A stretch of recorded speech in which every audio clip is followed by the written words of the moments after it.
From Studio 3C in Rockefeller Center, this is News 4 New York. As we move into the July 4th holiday, how much do you know about our founding fathers?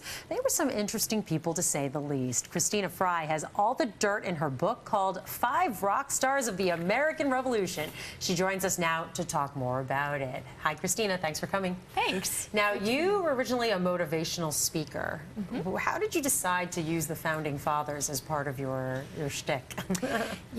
I'm actually a youth motivational speaker now, and I talk about these guys all the time. Oh, so you became a motivational speaker after the book. Exactly. Okay. Yeah, and it's wonderful. The more that I study these men, the more I realize that they really are inspiring. Why do you think so much of that gets lost in 4th grade? You know, I think there's a lot of information that kids have to learn, you know, the entire span of the 1600s, 1700s, you name it.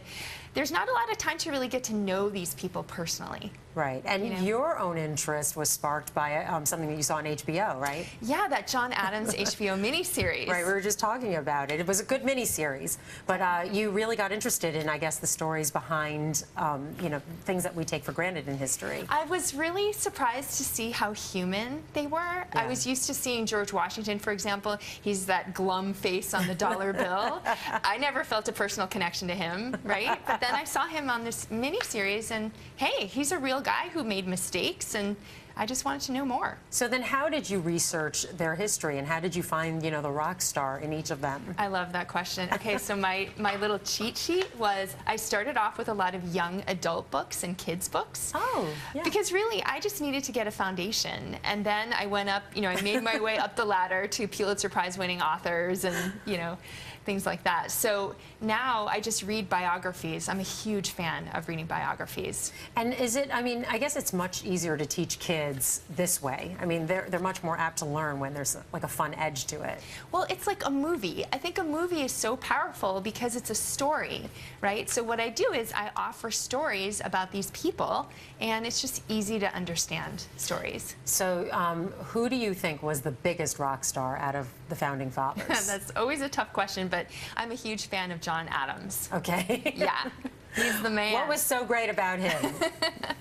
John Adams was someone who really stood up for what he believed in, even when everyone else was against him. Like, literally, the entire city of Boston was kind of hating his guts, and he still stood firm. And at one point, when he was president, the entire Senate, the House of Representatives, and the entire nation, maybe even his wife, were against one of his decisions. And he didn't budge for the good. I mean, it turned out really well. And why did people dislike him?